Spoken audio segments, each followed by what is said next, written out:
pledge allegiance to the flag of the United States of America and to the republic for which it stands, one nation, under God, indivisible, with liberty and justice for all. Good evening, everyone. Let the record show that all members of the City Council are present tonight. There is a copy of the Open Meetings Act posted in the meeting room on the west wall and is accessible to the public at any time during the course of this meeting. First item on the agenda, and it is my pleasure to issue a proclamation regarding Boy Scouts and Scouting in America. The proclamation reads as follows: whereas Boy Scouts of America is a volunteer organization, and whereas these volunteers selflessly serve young people in their communities through organizations chartered by the Boy Scouts of America to use the program, and whereas these young men and women often neither receive nor seek the thanks of the public. Now therefore I, Stan Worth, Mayor of the City of Beatrice, during the celebration of the 107th anniversary of the founding of the Boy Scouts of America, do proclaim February 5th through the 12th, 2017 as Scouting Anniversary Week, and ask everyone to join me in honoring and giving thanks to all Boy Scouts of America volunteers, and I extend the invitation to all community leaders and resident Eagle Scouts to join me as I host an Eagle Scout Recognition Coffee to be held at Valentino's in Beatrice this Wednesday, February 8th, 2017 at 7:30 a.m. Witness my hand and official seal of the City of Beatrice this 6th day of February. And I'm going to issue this proclamation and give it to William Cover, who is Senior District Executive Director of the Boy Scouts of America. William?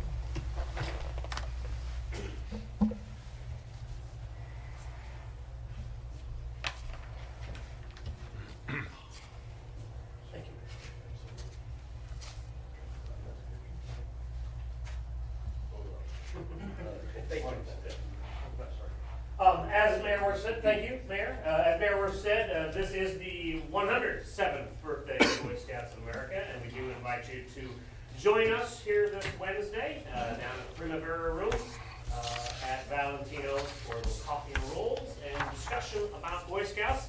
A brief little thing here for you.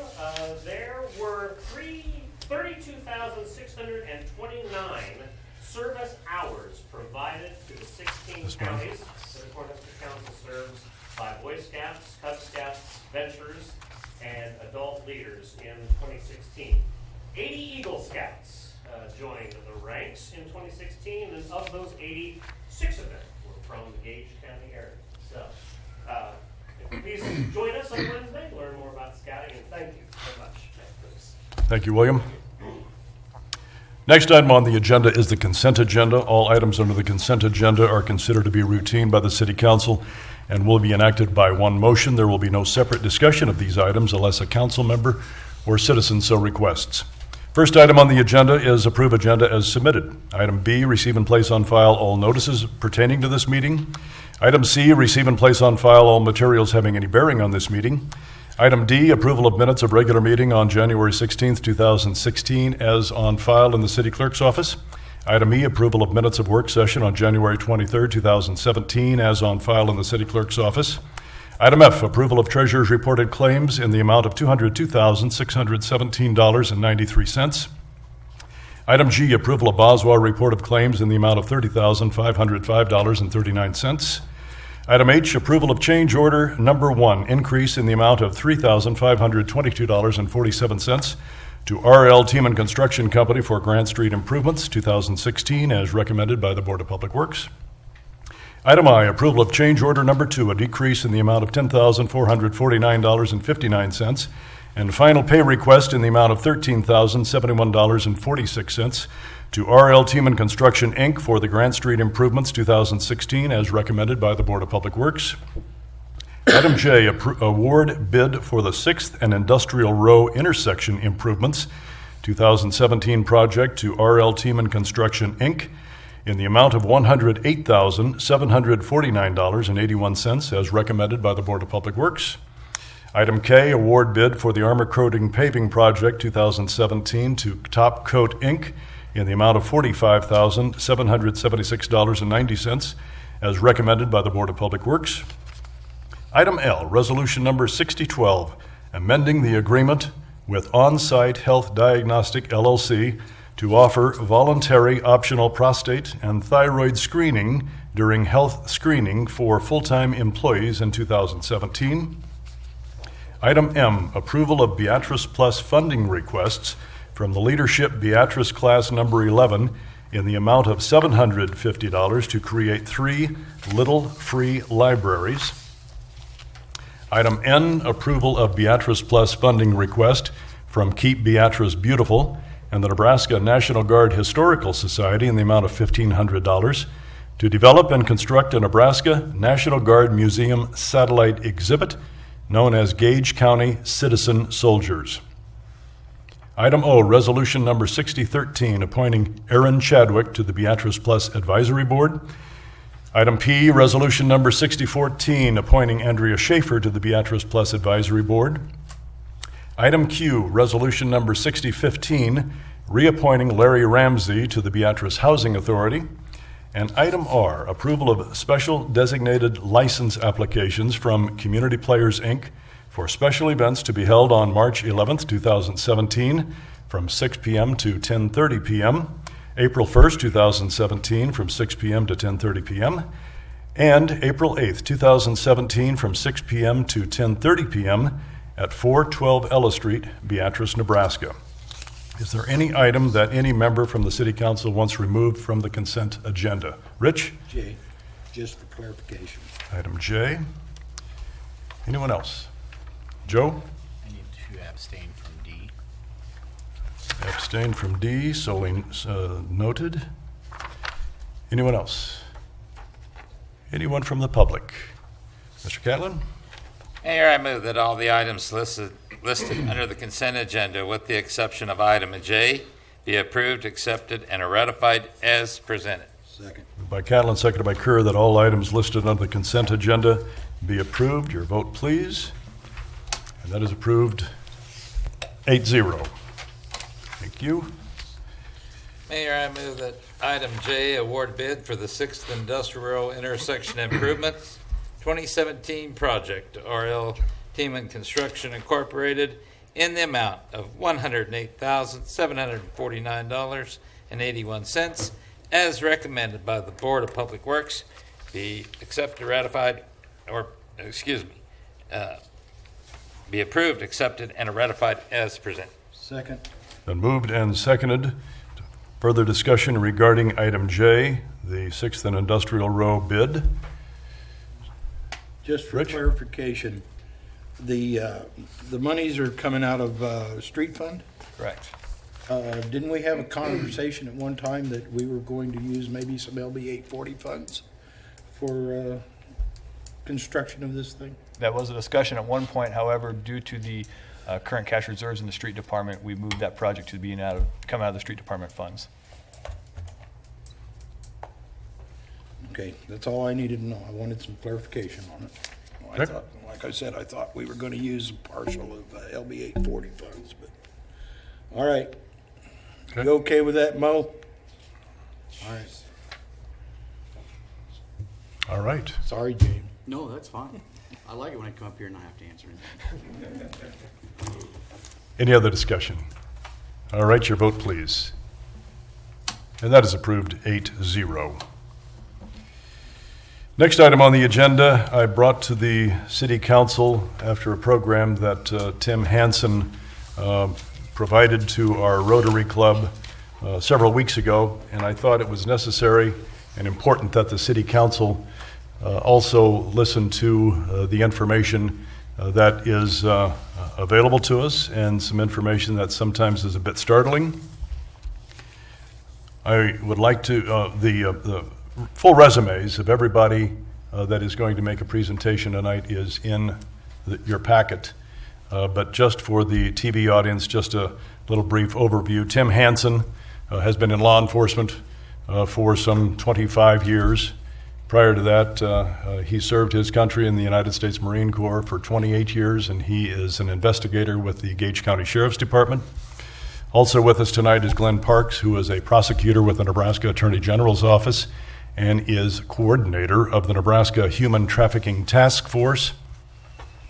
And we also have with us Special Agent Anna Brewer with the FBI, who served with the FBI from 1995 to 2015.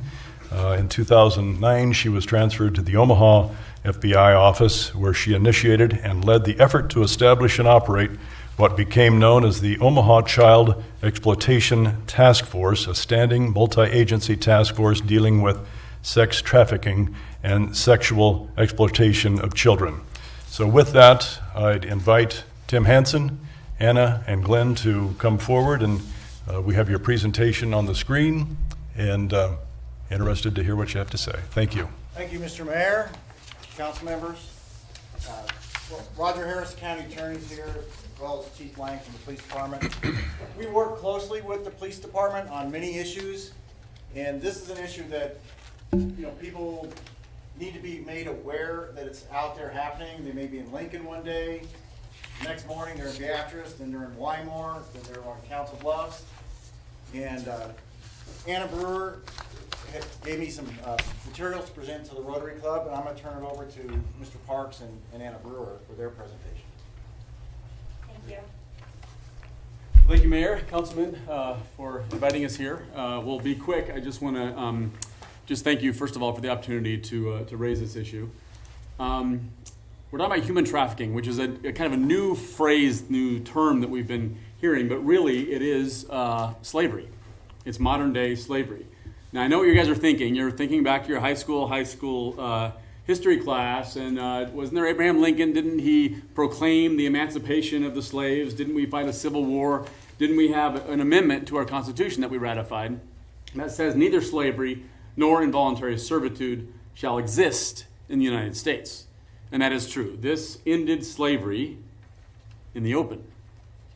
It no longer has the cover of law, but it still happens. If you go to the police department in town and you say, look, I got back from my vacation, someone stole my dog, stole my car, and stole my slave, right? The officer would say, well, we can help you with the first two, but you're under a misunderstanding. You never actually owned that person. However, so it doesn't happen under cover of law, but in the shadows, it thrives. And even in Nebraska, we haven't realized it because I think we weren't looking for it. We don't know how to see it. And I want to say, I'm a lawyer. I'm from Lincoln. In 2006, I went to India to fight this kind of thing in India. So this is my job, right? This is what I'm focused on. This is what I'm dedicating my life to. And I didn't think it happened in Nebraska. I had heard about Houston being a hub and Atlanta and some places like that. And in fact, we came back every 2 years for a summer. And even the first couple times I came back, I didn't think it was happening here. And yet now we're realizing more and more how it actually happens even in Nebraska. So really, one of the things the task force is trying to do is to help people realize that it is happening here. Now, once that happens, I found in Nebraska there is no shortage of outrage about this happening. Once we're convinced it happens, we want to do something about it. So the recognize, we're trying to help train people, all citizens, but especially some key people, to be able to recognize the signs, and then, again, with that reaction you have to what might possibly be going on in our state, the ability to know who to talk to and who to respond to. This is not a very helpful slide, but I'm a lawyer, so I was just going to go through quickly. It isn't just slavery. We talked specifically about it. It is an actual crime in Nebraska as well as a federal crime. And human trafficking falls into two main groups, sex trafficking and labor trafficking. There's also harvesting of organs and things like this, but these are the two main ones we look at. And sex trafficking is, again, like slavery, treating a human being as a commodity, and you recruit them, or you harbor them, or you transport them, or you provide them to someone for a commercial sex act. That's a sex act for something of value. It doesn't have to be money. Through force, fraud, or coercion. So it's not just traditional prostitution. It has to be against their will. Or if they're under 18 years old, they have the legal incapacity to consent to a commercial sex act, and so that is by nature sex trafficking. In labor trafficking, it's similar. It's, again, you're treating a human being like a commodity. You're providing them or obtaining them for the purposes of labor or services, again, against their will. Again, involuntary servitude and slavery. Doug Peterson, the Attorney General, when he ran for that office, one of his main focuses and promises was to focus on human trafficking. And the major way he's fulfilling that promise is through the task force. It was started about a year and a half ago. It's multidisciplinary, and I want to quickly explain why. It was started with a grant from the federal government. It's not a very big grant, but it helps us kind of organize. We're not doing operational things yet. We don't have money for that, to fund that. But we and the Salvation Army have joined in this fight because, as you can imagine, if someone pulls over, if an officer pulls over someone who's speeding, and he has drugs in the front seat, well, you throw the bum in jail and you put the drugs in the evidence locker, and you go home and do the paperwork tomorrow, right? But if the illegally obtained substance is a human being, you can't throw that in an evidence locker. So it's really important that the law enforcement has an existing close relationship with service providers, so that when this happens, if it's 3 a.m, they have a relationship and they know what to do with those human beings who are at probably the most vulnerable moment of their lives. So the task force is intentionally multidisciplinary. Everything we do is directly or indirectly related to one of these 3 things, or one or more, to help the survivors. So damage has been done. We need to do, as a society, we need to do what we can to undo that damage. Stop the traffickers. We have to stop this from happening again. And to eliminate the market. This is market-driven. So we're focusing both on the customers as well as those who sell human beings. As I said, it includes a lot of different things. I just want you to get a sense of kind of what the task force statewide is. There's law enforcement, of course, that's obvious. Service providers, I've just explained. And when a trafficking victim is trafficked, when she's in that situation, there are few windows of opportunity for the public to see what's going on and to alert authorities. Because, as I said, this happens in the secret, right? If people find out about this, there's outrage. It does not continue any longer. So they have to keep it hidden. Now, if it's sex trafficking, often this happens in hotels. So if the hotel staff understand kind of some of the signs, that's very helpful for law enforcement and for us as a society to put an end to this. If they get sick, they have to personally take that person, the trafficked person, to the emergency room or to a clinic. And if those employees have a sense of what to look for, it's very helpful. This is in your handout here, so I won't belabor the point, but this is the safety is Salvation Army for the fight to end trafficking. And we have 3 victim specialists, trafficking specialists around the state. Chris Spengrud is very experienced, and she's for this area. So please reach out to her if you need to. Just real quickly, I want to explain, we divided, for enforcement purposes, we've divided the state into 6 areas. This we call the Southeast region. And this is informational right now, but there is one ask I have of you. I would love for your police department to be given a chance by you guys to consider joining the task force, the regional response team. We're forming these in each of these 6 regions, trying to get all law enforcement there to cooperate and to think through and to combine our resources for that. So I'm going to turn it over now to Anna, who will talk to you about some of the shock, even me, again, in this field. I'm shocked by what's actually going on in Nebraska. Thank you all. I appreciate your time. I am a former FBI special agent, and currently I'm employed as a training consultant with the Women's Fund of Omaha. The Women's Fund of Omaha found human trafficking to be a social evil, and they were trying to figure out why this is happening in our community. So in order to do that, they conducted responsible research to identify the gaps, to identify why this is happening. And one of the gaps was education. People did not realize that this was happening in our community, and they didn't recognize the signs. So they've hired me to go out to educate the community on trafficking. They want me to go out and educate the community because I've got the anecdotal experience of all the arrests and the investigations. I spent 20 years as an FBI special agent investigating crimes against children, and the last 6 years of my career was in Nebraska. But they've given me some more resources. We've partnered with Creighton University Human Trafficking Initiative. And so what Creighton University Data Mining Science has done is they've been scraping the internet Because 80% of sex trafficking happens on the internet now. It's not the traditional girl that walks down the street and a car pulls over and she jumps in. It's all online. So you could sit in the privacy of your own home and just using your cell phone, you can order up a human being and buy someone. And so Creighton University went on one particular webpage, backpage.com, and they started scraping the ads, pulling them down.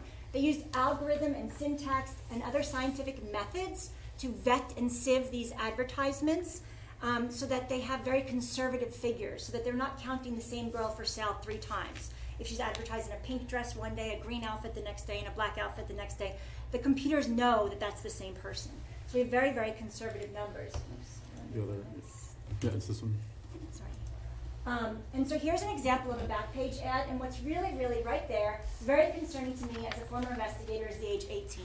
The age of majority in the state of Nebraska is 19.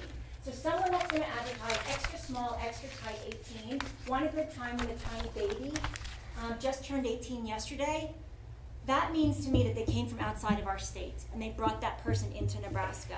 They don't realize that the age of majority is 19. So that's really concerning. Nobody turns 18 and advertises themselves online to sell themselves for sex. Teen BBW, big beautiful woman, daddy's girl, sweet high school girl. Who are they marketing to? They're marketing to someone that's looking for a young child. They're not looking for 50-year-old Anna Brewer, right? And so these are 2 examples of the advertisements that are online. Also in these advertisements, they'll say where they're working. So they'll say Lincoln, Beatrice, York, Omaha. They'll actually specifically spell out a corner, I-80 and Cornhusker, 27th Street, or whatever. And in doing so, the Creighton University group put a blue dot every time they mentioned a city or an address. They put a blue dot on the map. And more blue dots turned green, more green dots turned yellow, and so on until they became red. And we're going to get to those maps here in a second. Here, just the hourly rate of a sex worker. A sex worker can earn anywhere between $100 and $200, more close to $200 an hour. And the older the sex worker, the less that they bring in. So the younger you are, the more you can charge. I've also seen in my anecdotal experience that if you're pregnant, you can garner more money, you can earn more money, because a buyer knows that he can't get you pregnant because you're already pregnant. So you're not going to show up on his doorstep and ask for 18 years worth of payment. Our market is a racially imbalanced market. 50% of the people that are advertised on Backpage are African American, yet 4% of our population in the state of Nebraska is African American. So those, not only are they minorities, but they're being violated and exploited even more exponentially online. So the Nebraska market, they took these ads and they went through them, and they came up with, again, conservative numbers, because we don't want to embellish our numbers. We want people to believe our numbers. And on average, in any given month in the last 12 months, there have been over 900 human beings, sisters, brothers, friends, cousins, for sale in Nebraska. 675 in Omaha, 200 in Lincoln. And they travel from city to city. And so the numbers might not add up to 900 because they could be in Lincoln one day and Omaha the next day. But on average, in any given month, there's 900 human beings for sale. Here's the demand for York, based on 100,000 population. So we're talking about based on the population. Scottsbluff only has 25,000 people, so clearly you would take 1/4 of that number. But if you can see on this map, there's more demand for sex in Grand Island than there is in Omaha. And this is all empirical data. So here's the heat map that I was talking about. The more red dots, or the more dots, go from blue to green to yellow to red. And right down here, Beatrice shows up on the map. Yes, it's blue, so there's a smaller demand, but it's blue turning green. So therefore, this affects our community. It's a public health issue. The average lifespan of a trafficked person is 7 years. That's either through homicide, suicide, or health, HIV, hepatitis C, or an untreated STD. And people that are engaging as the buyers are bringing these diseases home to their families, and the girls that are being exploited are passing them on. So it's a major health issue. And just the fact that Beatrice shows up on this map is very, very concerning. This is a map of Omaha, and I can explain why this is red. This is red because that's Council Bluffs, and what happens in Council Bluffs, there's casinos. So people tend to engage in risky behavior, they have disposable income, and they're probably away from home. So clearly, I can interpret the map that way. The other red dot to the left of that is the old market. That's our visitor section, right? So people are out of town, they're away from home, They're willing to engage in risky behavior. They probably have disposable income because they're on vacation or they're out for work. I get that. But what's really concerning for me right here is this red dot, and this is West Omaha. And if you look at the demographics of who lives in West Omaha, the population of West Omaha is predominantly white. So if you go back to the racially imbalanced statistic that I showed you, one could deduce that white men are paying for African American girls in Nebraska. So here is Lincoln, and here is the route down to Beatrice. And although I don't have it with me, there is a map of Kansas. And when I first looked at the map, I saw the red dot was about 1/3 of the way to the west. And I said, oh, your map is wrong. You need to have that over there in Kansas City. The red dot should be in Kansas City because that's probably where the sex trafficking is happening. And the lady said, no, it's not wrong. I said, what's there? What's at that red dot? Fort Riley, Kansas. So that's the military effect. And where is Beatrice? Just north of Fort Riley. So it's a common interstate to go from Omaha to Lincoln, down through Beatrice, down to Fort Riley, Kansas. That's my assumption, but it speaks volumes. It's interconnected markets. I'm sorry, some of these slides aren't showing up. That about 70% of people that are from Nebraska are sold in Nebraska, and then there's a percentage that are from Nebraska that are brought to other states. So they're brought to Iowa, Illinois, Minneapolis, Colorado, and then there's also a group of people that are from other states that are brought into our states. 11% of people on Backpage are advertised as under the age of 21, and 20% are advertised as very young, such as virgin, fresh meat, just turned 18. There is a premium on youth. There is a risk, and these are again in your slides. They're predicting risk. 15% of that 900 are at significant risk of truly being trafficked persons. There is moderate and low risk, and we can get into that if you want more information. I know your time is valuable. What we're seeing is a significant issue with children out of care, traditionally known as runaways. We're trying to stay away from that word runaway because what they really are youth out of care. They are engaging in survival sex. So sex in exchange for a cheeseburger, that's human trafficking. Sex in exchange for a ride to Lincoln, that's human trafficking. Sex in exchange for anything of value is human trafficking. The people that are at risk, oftentimes we think of those that live in poverty or that are homeless, youth with a history of sexual abuse, intellectual developmental disabilities, members of the LGBTQ community, substance use, mental health issues. But I'm here to tell you that 25% of children that were trafficked last year came from good, stable homes. They were lured, they were coerced, they were drawn in by something, whether it was fraud. I love you. If you love me, you'll do this. We're going to split everything 50-50. You don't want to live at home with your parents. Come live with me. This is more fun. Those type of lures. And so although, yes, these are the risk factors, and 75% of the youth that have been identified as engaging in sex trafficking fall into these risk categories, but the fact still remains that there's 25% that do not have the risk factors. So what would you look for? So now hopefully you realize that human trafficking is happening. I've showed you some empirical data through Creighton University, but you're going to look for unusual tattoos such as a $sign or a barcode or a pimp name, large amounts of cash. The buyer's paying cash, and so the traffickers then have cash. So they go to hotels and they pay $20, $40, $240, $260 for 3 nights to stay in a hotel.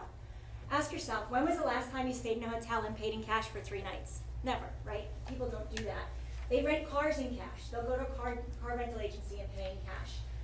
They will have several cell phones, but no one's in control of them because the trafficker has them. They won't have identification, or the trafficker will have their ID, and this is most evidenced at the airfield.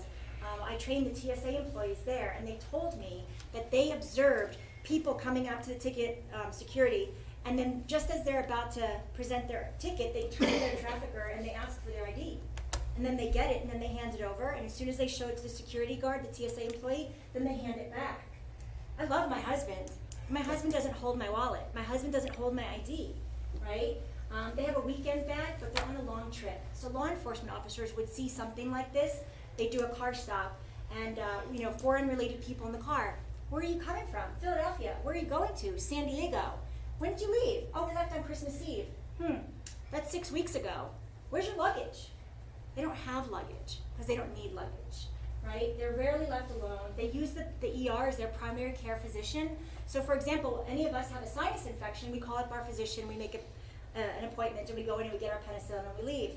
These people are taken from city to city, state to state, because the traffickers don't want them to have a lifeline. They don't want them to be able to call for help. And so what ends up happening is, if they are ultimately given the opportunity for health care, because oftentimes the traffickers don't want them to have health care, they go into the ER for something that all of us would go to our general care practitioner. These are some more examples. This girl has a tattoo in her lip, and every day, no matter how long ago she was rescued, she will always, every time she brushes her teeth, be re-traumatized and remember the abuse that she endured. They're disoriented, they're unkempt, they might have a lot of hotel keys. I can give more examples if anybody wants to hear about cars and hotels and airports. But here's a perfect example. If you looked in this car, you might just think it was someone's little dirty car. But this screams trafficking to me. And it screams trafficking because up here there's prepaid credit cards, there's hotel keys, and that's a ledger. There's a box of condoms in the middle of the console here, and there are a bunch of frequent visitor cards. Traffickers operate with a business plan. They want the best bang for their buck. So if they can go to a hotel and stay 9 nights and get the 10th night free, they're going to get that card so that they can get the 10th night free. If they can go to an eating establishment and buy 9 burritos and get the 10th one free, they're going to do that. They're going to have those frequent eater cards. They're going to use the ports to charge cell phones. They're going to have one charger in that splits into 2, and they're going to have 2 phones charging up front. They're going to use the charging ports in the back to continue to charge their electronic devices back here, because if the electronic devices are not working, they are out of business. If that phone doesn't ring, they are not making money. They're going to have these weekend bags, right? So, they're traveling, but they only have enough luggage for a weekend, but they tell you that they've been traveling for a long time. So now, having heard that, hopefully you can look at that and say, oh my gosh, that screams trafficking, whereas 5 minutes ago you would have thought it was just a dirty car, right? And we touched on this. 88% of people that were trafficked in a University of Chicago Beasley Institute study say that they came into contact with healthcare during their victimization. And that's huge, because the Creighton University group has been scraping Backpage for the last year, and in the last year they've identified over 2,200 unique individuals for sale in Omaha. So if 88% could have been rescued, we're talking over 2,000 people that might have had an opportunity to be free. So I'm going to skip through the rest of these. They're available if anybody wants them. But right now I'd like you to, in your head, think of what you think a typical trafficker looks like. Is it a man? Is it a woman? Are they tall? Are they short? And I'd like to share with you people that I've arrested. Oops, the pictures aren't there. Pictures aren't there. Well, the teaching point in this slide They are here. They are. Maybe you've is already that seen that, but I could be a trafficker, right? They are white females. They are white males. They are Asian females. It doesn't matter your race. It doesn't matter. Husbands can sell their wives. Mothers can sell their daughters. There is no profile of a trafficker. There is no profile of a victim. They come from good families. They are all races. They are all religions. And that's why we need to, as a community, step up and take care of our youth, our kids. So we're partnering in the community, as Glenn mentioned earlier, and we're hoping to partner with Beatrice and the Gage County Sheriff's Office. I know I talk fast, and I know I said a lot, but I certainly appreciate the opportunity to speak to you, and we welcome any questions that you may have. Any questions from the council? With the sex traffickers, is there a lot of, have you found in the cases that you've prosecuted and everything, where do they do a lot of the drugs with it, or do they keep it on that end of it more of a cleaner operation? In my experience, there's not as much drug usage as you would think, for a number of reasons. One is it becomes expensive for the trafficker. So if the girls are addicted to drugs, then he's got to keep providing the drugs. And then there's that risk, right? There's a lower risk when you're just selling a person than if you're dealing with narcotics. And then you also attract law enforcement if you're doing the drugs also. So it's not your typical looking drug pusher out there. Anybody else? Anybody have any questions? our contact information is here. If you would like the entire slide, this is just a few select slides. If you'd like the whole thing, we skipped over a bunch. Feel free to email me or Anna, and we can get that to you. Very good. We do need the public to be aware. We appreciate the Yeah. City of Beatrice giving us this opportunity. Very much. Because just a couple days ago in Lincoln, they had several arrest for human trafficking, so. I think with a minimal effort by Beatrice, you're gonna have a force multiplier, because if Beatrice joins in on this task force, you're gonna have a force multiplier of dozens of, if not more, police officers, law enforcement agents, federal and local, that will help Beatrice and work with you. And the sheriff's office is on the task force, so. And we work well with the Beatrice Police Department. If we got something, we would let them know, and their Very good. investigators would take over. Tim, Glenn, Anna, thank you very much for Thank this you very much for information. your It's time. very insightful, and I hope that the council has had an eye-opening experience, because it's right in our own backyard. And you will be pleased to note that we are considering a resolution next to be a participant. Excellent. Okay. All right. Thank you. Again, thank you very much. All right, next item is a resolution number 6016, executing the Nebraska Human Trafficking Task Force Southeast Region Human Trafficking Response Team Enforcement Memorandum of Understanding to help coordinate the city's participation in the Nebraska Human Trafficking Task Force. Mayor, I move that resolution number 6016 be passed and adopted. Second. Moved by Catlin, seconded by Morgan, that resolution number 6016 be passed and adopted. Any further discussion? Anyone? Yes. Yes, we haven't asked Chief Lang if he has any problems with it, or, I mean, just to make sure that we have our inside people on the same page. I'm sure it's good, but. Bruce Lang, Chief of Police. Specifically, the question, no, obviously, we don't have a problem being a part of it. We look forward to being a part of this. Something we've worked actually for a number of years with some different groups, and as you probably have read in the paper, on occasion we have the arrest of the gentleman who comes to town thinking he's going to meet up with the 13-year-old in the park, and unfortunately it's us. And so, we've been aware of this. It's, the task force will be a welcome addition to our enforcement efforts.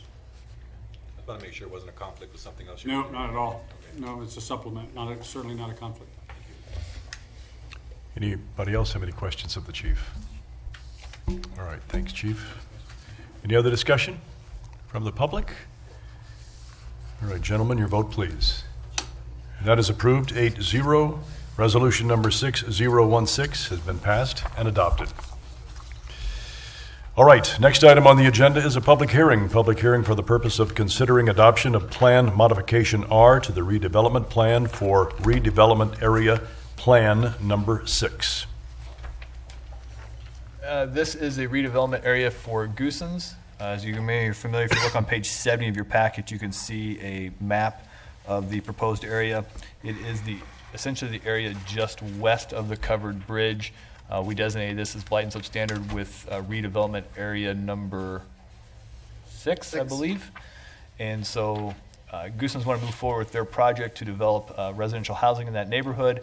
And so what you see before you is the plan modification to move that TIF project forward. CRA has met twice on this item already, And planning and zoning. and all of them approves. Yep. Or recommended approval. Questions? Anyone? Ted?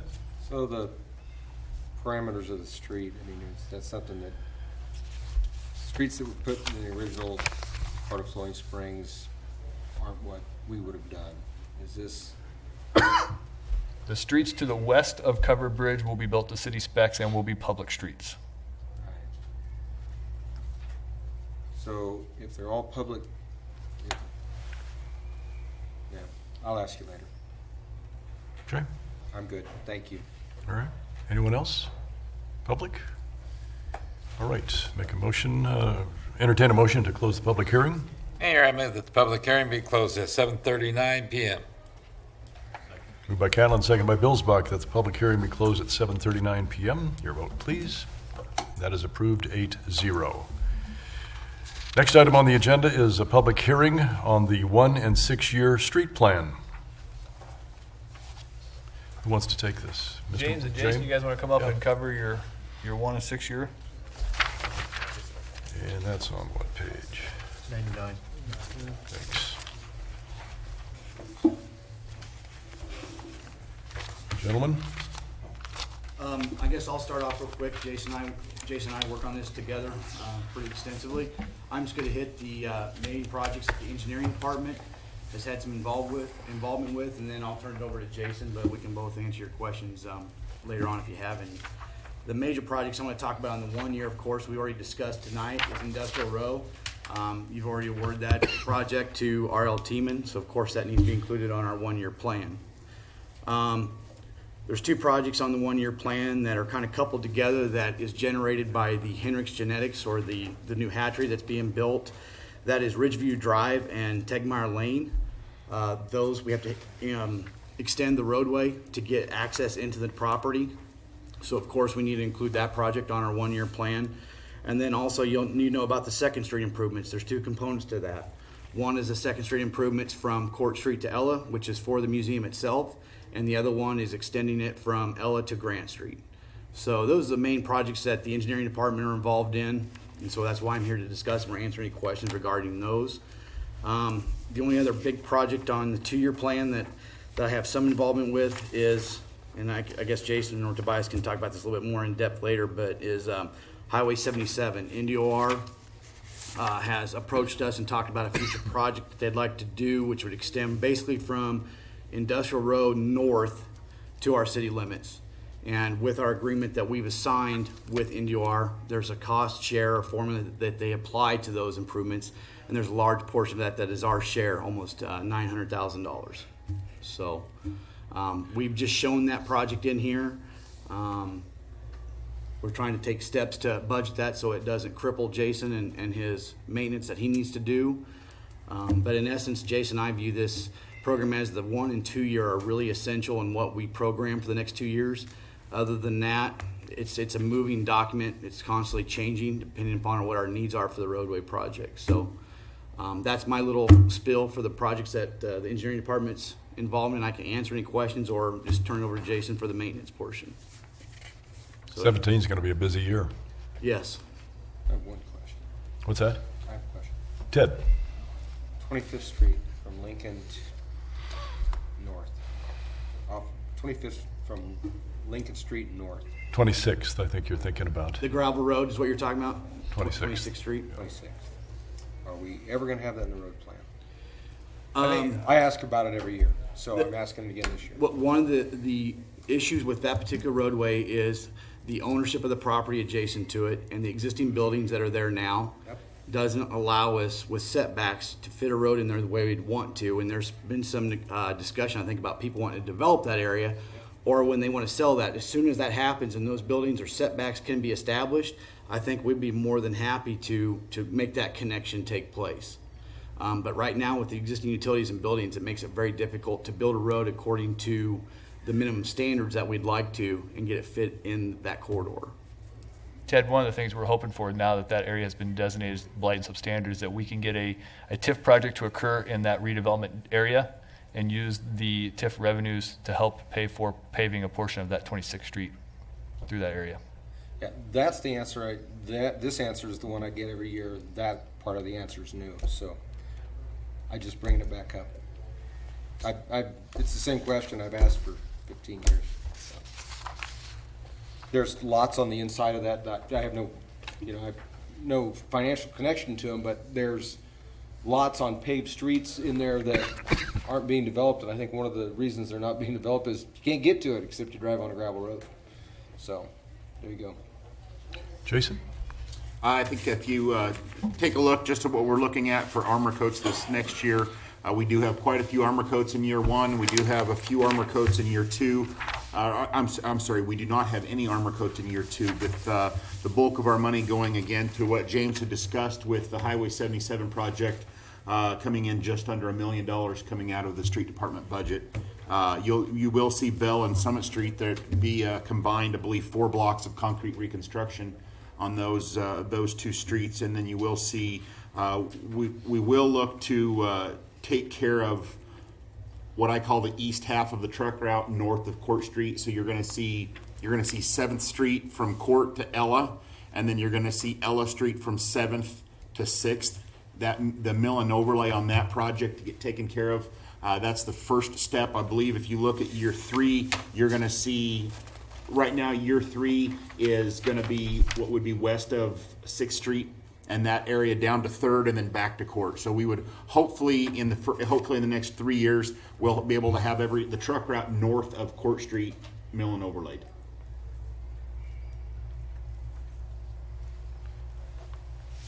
Questions? One thing I just point out as you look at just the first year, we have ADA ramps have become a major issue for us, and I think in the first year we have $216,000 going to ADA ramps, which are now required for us to upgrade those anytime we touch the street for some maintenance. So a mill and overlay project, we have to go back through and redo those ramps that you will on the corners. So that is having a major impact on Jason's budget as we move forward. But hopefully at some point we'll get far enough ahead that we get out of this tunnel that we're in. But right now it is having a significant impact.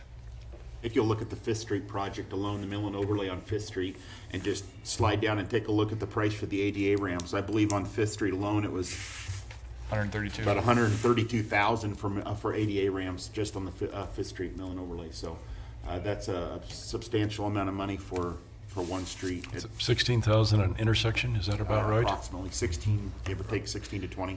We figure for budgeting purpose 4,000 ramps, so, if we have to go 4, 16, yeah. Questions, anyone? From the public? All right, entertain a motion to close the public hearing. Mayor, I move that the public hearing be closed at 7:46 PM. Moved by Catlin, seconded by Billsbach, that the public hearing be closed at 7:46 PM. And your vote, please. That is approved 8-0. Final public hearing is a public hearing for rezoning of the proposed Lot 2, Cullison First Edition, City of Beatrice, Gage County, Nebraska, from RR Rural Residential to O Office. If you look in your packet, I'm trying to figure out which page it is here. Probably the best page for you to look at is page 112 of your packet. You'll see it's essentially the intersection of Lincoln Street and 33rd Street. Mr. Carlson owns parcel of ground out there. Throughout tonight, you'll see one of the things he wishes to do is divide that into 2 parcels, 2 lots, and have the north lot rezoned, which is what you're hearing tonight, from rural residential to office, and then that lot would also end up being developed. But again, this one has been heard by Planning and Zoning. They've recommended approval for it as well. But again, this would be the north part of the lot that you see there in red on page 112 of your packet. I believe it's a proposed memory care facility at this time. Questions from the public? All right, let's close the public hearing. Mayor, I move that the public hearing be closed at 7:48 PM. Second. Moved by Catlin, seconded by Cook, that the public hearing be closed at 7:48 PM. And your vote, please. And that's approved 8-0.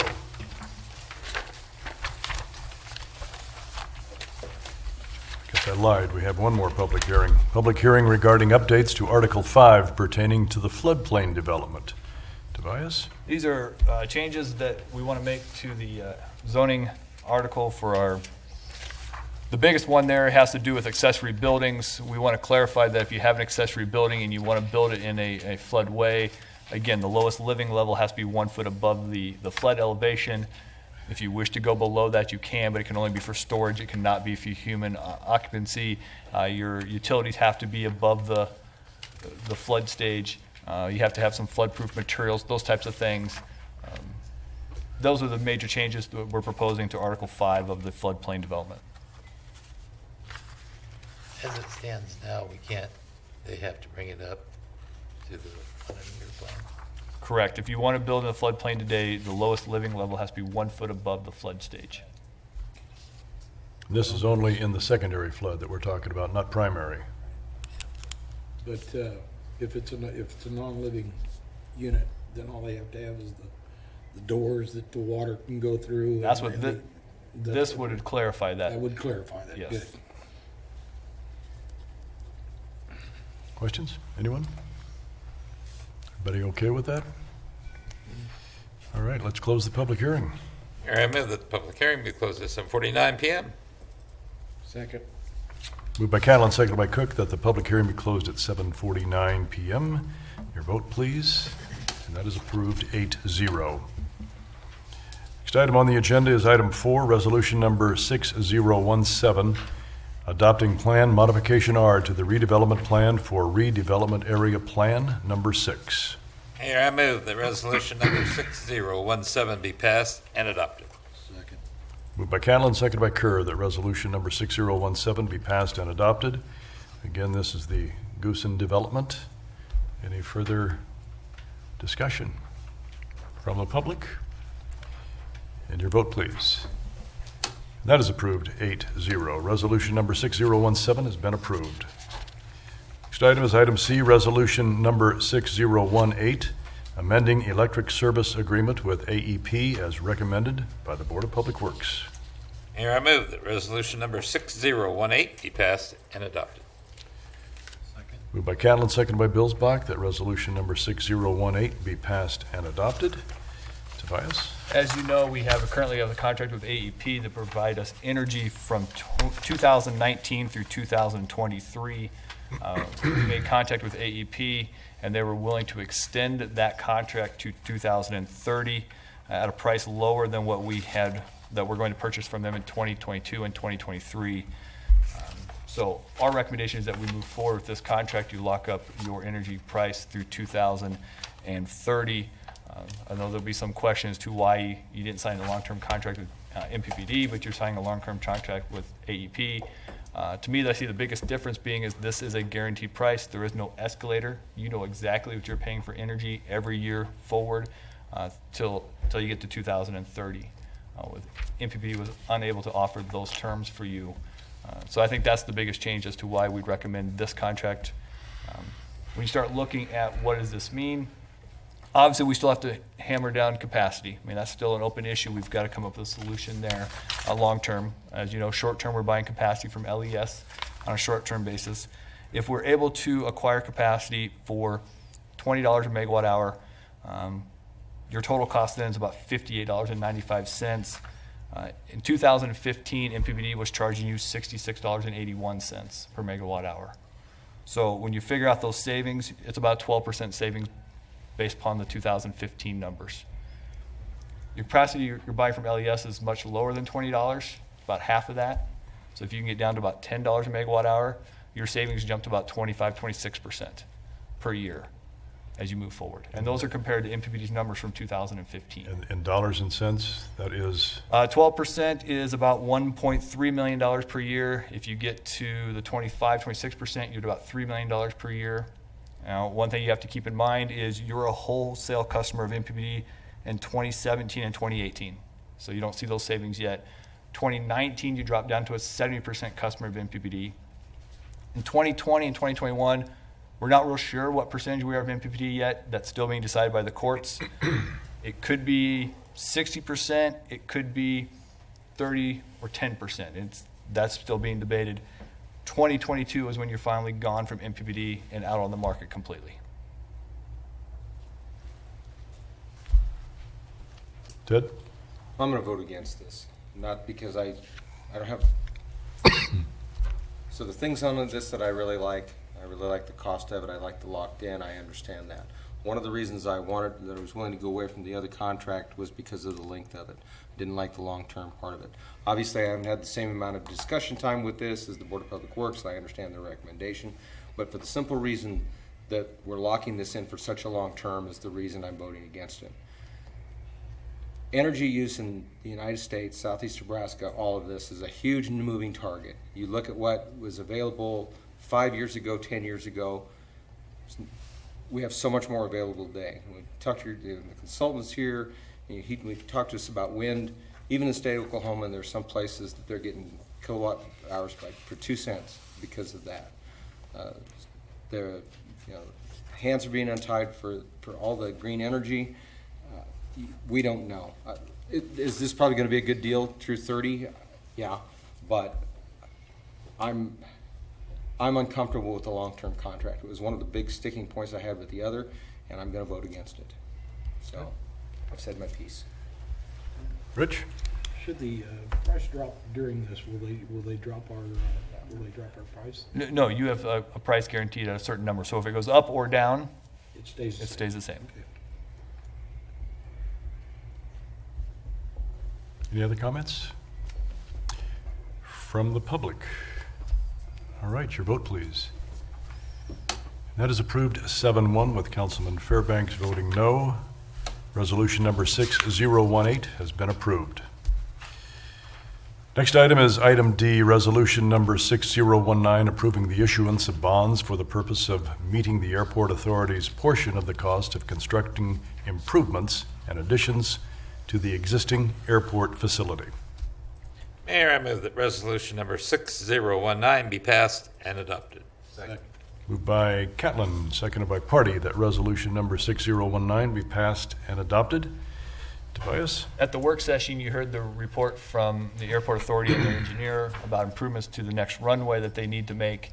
And so part of that, as they move forward, they want to secure the engineering yet this year and proceed with the construction next year. To make everybody feel more comfortable as they move forward through this process, they'd like to make sure that the city council will authorize the issuance of the levy up to a certain amount so they can make sure they can issue their bonds so they can move forward with this project. So the resolution before you is just that the city council does accept and certify a levy of a debt service up to 2.9 cents, which is very close to what their current levy is at. As we indicated, one of their bonds issuance will roll off about the same time this one comes on, and so their levy should stay very similar to what it is today. And now they're Airport of the Year. And now they're Airport of the Year, correct. Questions? Tobias? I'm sorry, Ted? I don't have a Starts question. with a T. I don't have a question, I just have a comment. Airport, great addition to this community. It's a asset, you know, but, so a little longevity on the council, I thought I'd share with the rest of the councilmen. If you're not aware of it, the airport authority only exists when there's debt. If they pay off all their debt, they have no existence, and their taxability comes back to this body. So I have no problem with the airport authority. I have no problem with them incurring debt, but you'll notice that as they get one thing paid off, they get another piece of debt, so they still have an existence. So all of you guys that are smaller government, you want it all in one place. If you don't vote for this, the airport authority is dissolved, you can come back and you can run the show. So I just thought I'd share that with you. You guys do what you want. I'm voting for it, so. Any comments or any other questions from the public? And your vote, please. And that is approved 8-0. Resolution number 6019 has been passed and adopted. And Diana Smith, congratulations on Airport of the Year. Next item is resolution number 6020, authorizing and approving the issuance of BOSWA of solid waste facility revenue bonds, series number 2017. Mayor, I move that resolution number 6020 be passed and adopted. Second. By Catlin, seconded by Claybaugh. That resolution number 6020 be passed and adopted. As we discussed during the Boswell meeting, which occurred prior to the city council meeting, Boswell is ready to begin construction of the piggyback. As part of that, they need to issue bonds to pay for construction. We're looking for this to go out for bid in March. Construction began in April or May of this year. And so what you have before you is a parameters resolution. It would authorize Boswell to issue bonds up to $1.35 million, interest rate at under 3.5%, have those paid off by 2027. And I think Mark indicated during the Boswell meeting, these bonds will be kind of wrapped around the existing bonds that we have to kind of keep our debt service very similar throughout that time period. But we're ready to begin construction as the current landfill is getting full, and we're ready to move forward to the next cell. Comments? Anyone?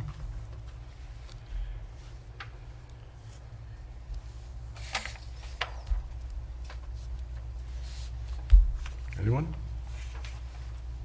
All right, your vote, please. Do you make the motion? I'm sorry, I thought you made the motion. Did he? Yeah. The second Yeah, one. Claybaugh, Okay, yeah. perfect. I didn't have it down, I want to make sure. Yeah. You're not trusting me tonight for some reason. I'm not sure why. Resolution number 6020 has been passed and adopted. Next item is item F, resolution number 6021, executing the fourth addendum to the service agreement between the City of Beatrice and the Beatrice Area Solid Waste Agency. Mayor, I move that resolution number 6021 be passed and adopted. Moved by Catlin, seconded by Party. Resolution number 6020 be passed and adopted. Again, as we indicated during the Boswell meeting, we have an agreement between Boswell, the city, and Gage County to manage and operate the landfill. As part of that agreement, every time we issue new bonds, we have to have this an addendum to this agreement. And so this is the fourth addendum. Boswell approved it earlier tonight. City Council will take action tonight. County Board will take action at their meeting coming up in, I believe, 10 days or so, 15th. Any further discussion? All right, gentlemen, your vote, please. That is approved 8-0. Resolution number 6021 has been passed and adopted. Thank you very much, Mark. Next item on the agenda is an ordinance to vacate Lot 2 and the north 56.5 feet of Lot 1, Wyant's subdivision, Gage County, Nebraska. Mayor, I move the said ordinance be given number 17-003. The title therefore be approved. The rules be suspended and said ordinance be read by number only 3 times tonight. By Catlin, seconded by Kerr, that the ordinance be given number 17-003, the title thereof approved, rules suspended.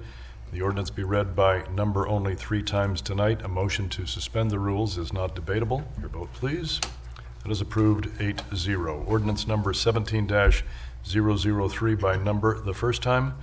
Ordinance number 17-003 by number the second time.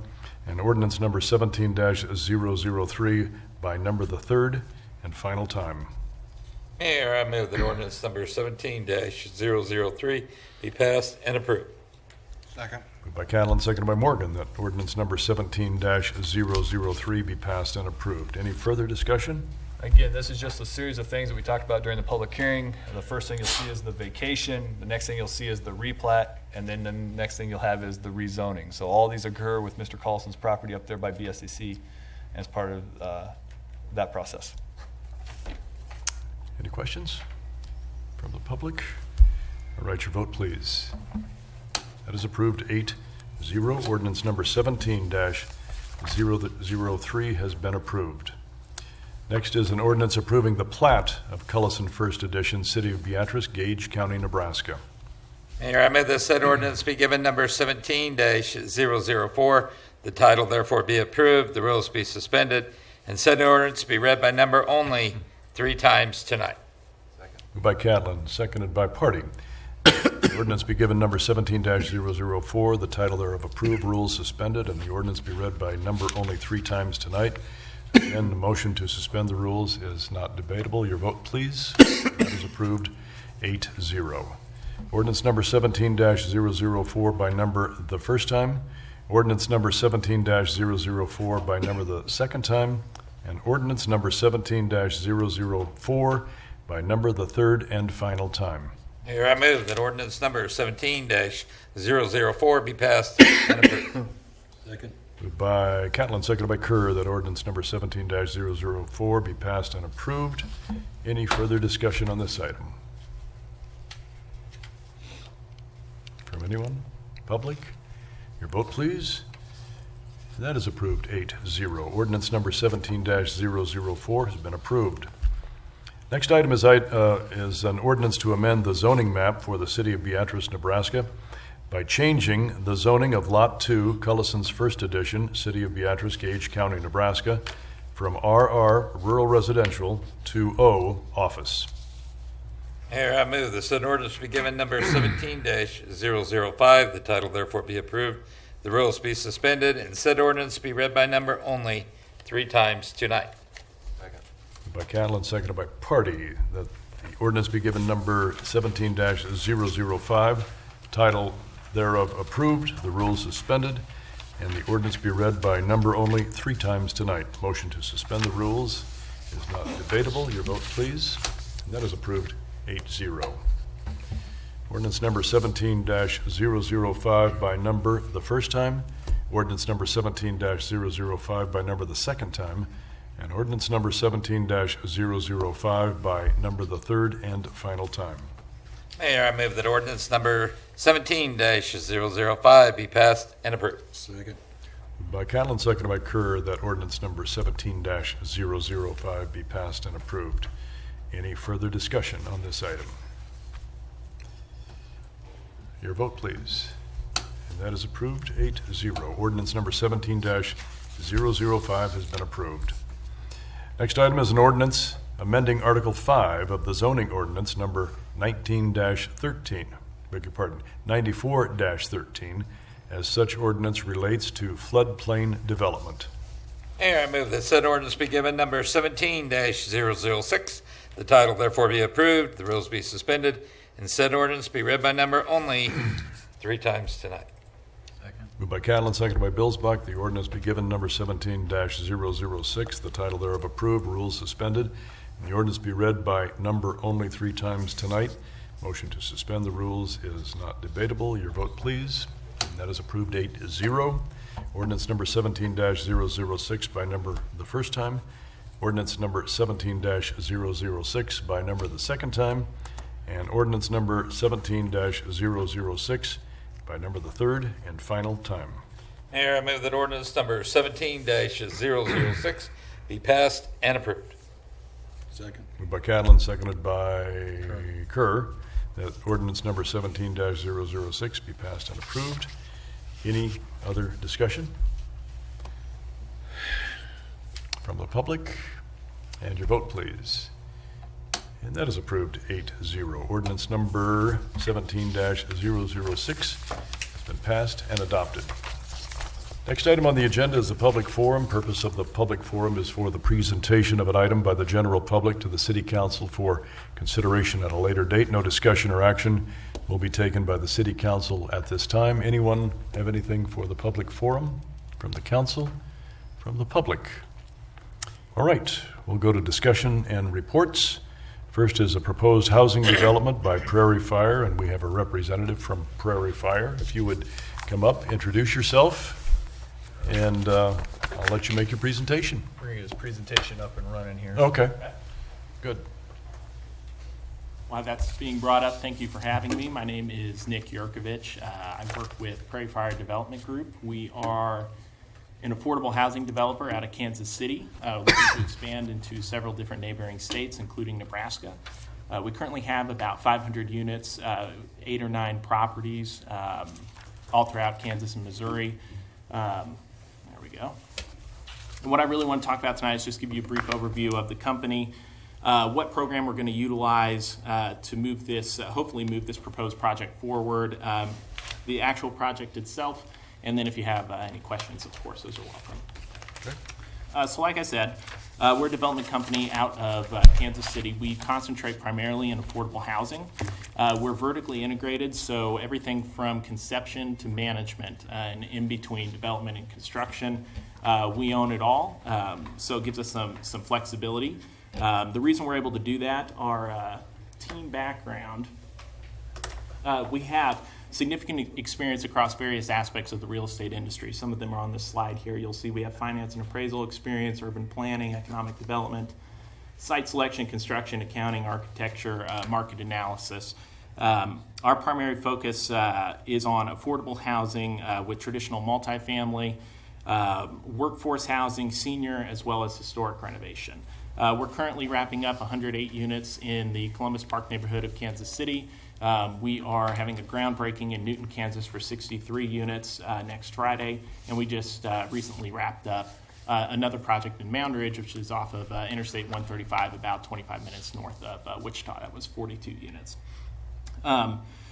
So our business philosophy is to, and this is kind of a mouthful, but plan, develop, and manage viable real estate projects based on achievable market demand while maximizing returns to stakeholders. And essentially what that means is we dive into the data to find out what is truly needed in a community and is long-term sustainable.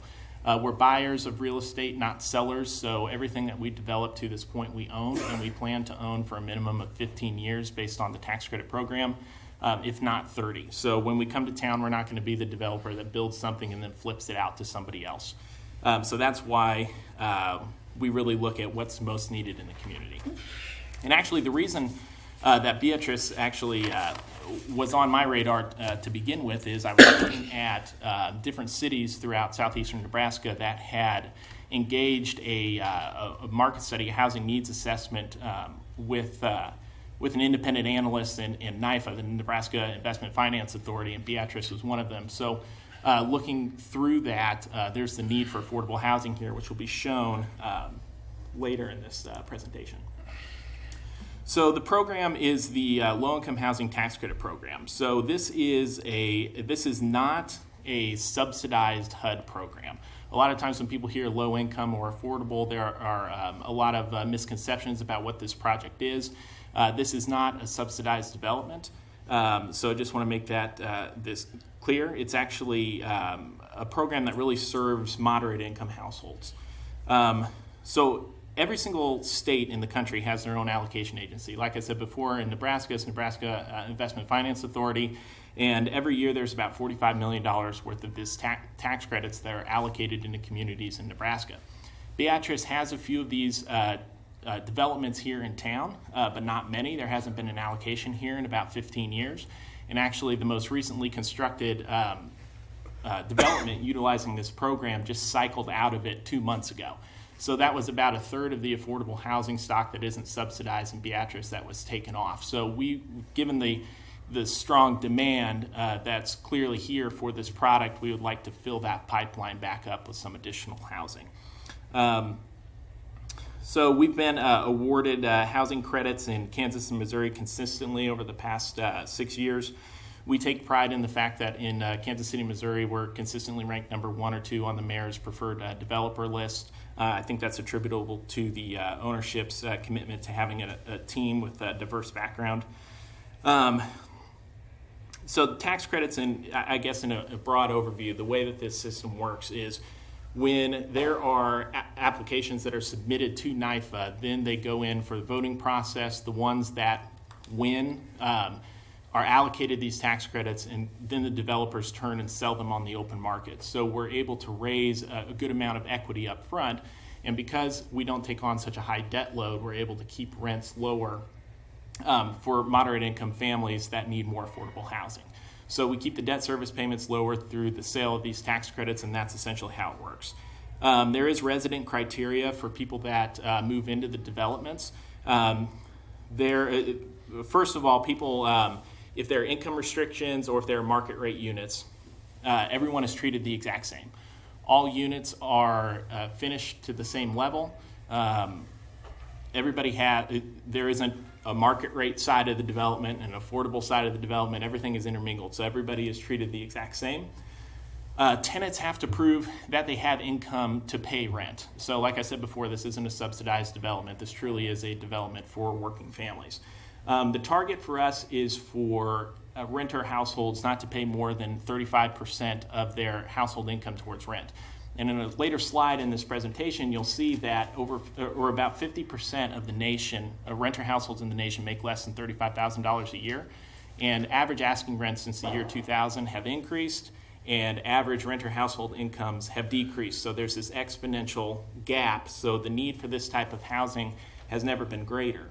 And in a lot of cases, these same households that are making less than $35,000 a year are actually paying up to 50 or maybe even 60% of what they gross towards rent. So our goal is to bring that down to 30 to 35%, thereby boosting their discretionary income about 15 to 20%. There's obvious economic impact for that because they have more disposable income to spend in the community. But in order to live at the community, tenants have to pass credit and criminal background checks. We do have our own management company. We manage all of our properties. So on the front side of it, criminal and background checks, and then we also have a strict eviction policy if there are any type of violations to the lease. I actually oversee the management group, and I would much rather have an empty unit than a rabble-rouser that's causing trouble for the rest of our tenants. So we do have a very strict eviction policy as well. So some of the economic and fiscal impacts of the program, there's the obvious one-time job creation with the development and construction. of the project, but there's also some ongoing job creation with the on-site maintenance and management, as well as all the vendors who come to service the property for whatever is needed over there. State and local governments see a positive impact because of increase in sales taxes for the materials purchased. We make every effort to use local contractors and suppliers when we build these developments. We are our own general contractor as well, but when we start reaching out, further and further, we need more assistance, in the communities that we invest in. So we have a good record of that with all of our developments along Interstate 135, which is about 3 to 4 hours from Kansas City. A good thing about having new housing, employer attraction and retention, workforce housing for expanding industry and businesses. There's a lot going on the north side of town with manufacturers coming in. New housing for moderate income households that work at these facilities would be attractive to employers. And like I said, there hasn't been an allocation in Beatrice for over 15 years. So like I said before, it increases the buying power of local residents and catalyzes economic growth. And then also another benefit is there's kind of recycling of housing. So seniors who want to downsize to maintenance-free living and live in a nice home are able to do that and rent, seniors typically on a fixed income.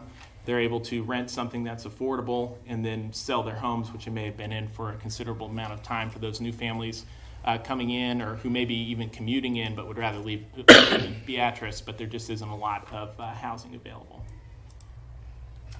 So this is the slide I was talking about with the trends in rental housing. So this graph on the left right here, this dotted line, this is the average asking rent nationwide since the year 2001. And this is the average renter household income since 2001. So you can see that widening gap. This here shows the income distribution of renter households. So about 50% make less than $35,000 a year. And then this pie chart here is asking rent of new multifamily units. So newly constructed apartment complexes coming online. The smallest cohort here is 10%, and it's also the cheapest at $850 or less. So we're coming in that lowest income cohort, the most affordable rents possible.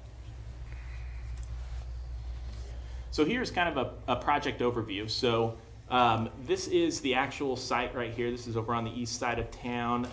This is 19th Street here. I'm forgetting the name of the... Dorsey's at the top. Yeah, Dorsey. Okay. So yeah, this would be about 5.5 acres right here. We've actually been working with Tobias and Greg a bit. So this site plan now, what we would do essentially is, and I'll show a site plan on the next slide here, but we would extend Park Street directly east and build on each side. But there's going to be a minimum of 36 2- and 3-bedroom units. Those will range in square footage from about 1,200 to 1,500 square foot. The asking rents will be from $525 to $650 approximately.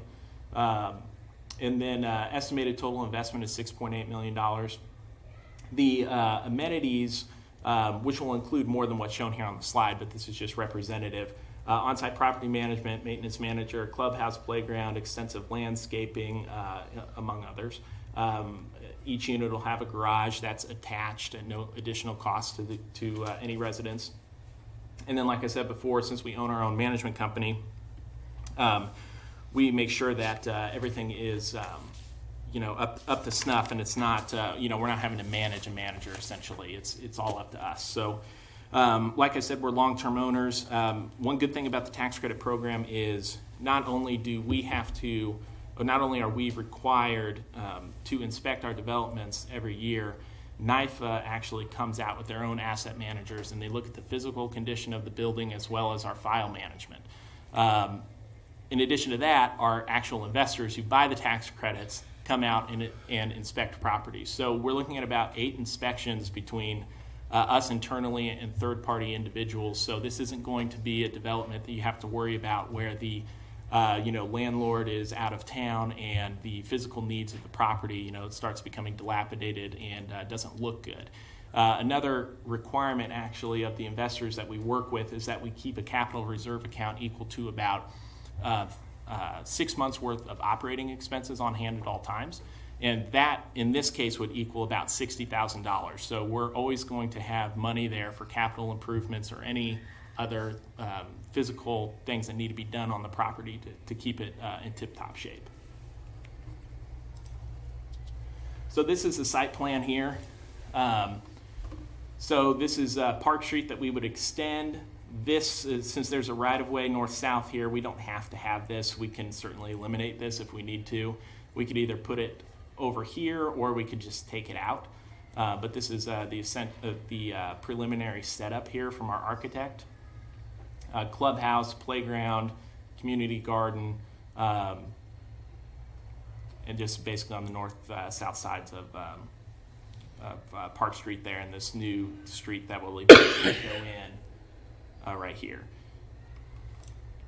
And then here is an elevation. I accidentally cut off the roof line there, but you can see here, the nice pitched roofs. There's going to be hard plank, cement board siding, cultured stone across the front, the attached garages. These are the first floor plans. So we've actually built a similar type of building design in McPherson, Kansas, at a residence called Prairie Point.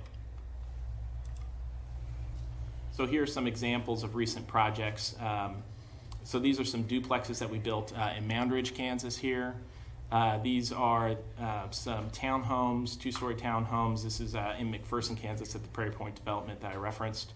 And this is also over in Mound Ridge as well in the cul-de-sac panoramic shot. But you can see here that we do our very best when we build something to make it blend into the character of the neighborhood. So these are homes you can see here. They have different roof lines. And we just do our best so it blends in, and it's not, you don't look at it and think, oh, that's affordable housing. So we do our best to have a high level of finish as required by NYFA and blend it into the community. So this is something that I like to put in my former position before I came over to the development side. I was a market analyst for quite a few years. And I did about 350 of these studies for similar types of projects all across the country. And we think that the primary market, in the primary market, all that is the primary area from which you think that tenants are most likely to come from. We think about 75% of the demand for these units will be within Gage County itself. Probably most will be within Beatrice, and about 25% coming from outside of Gage County.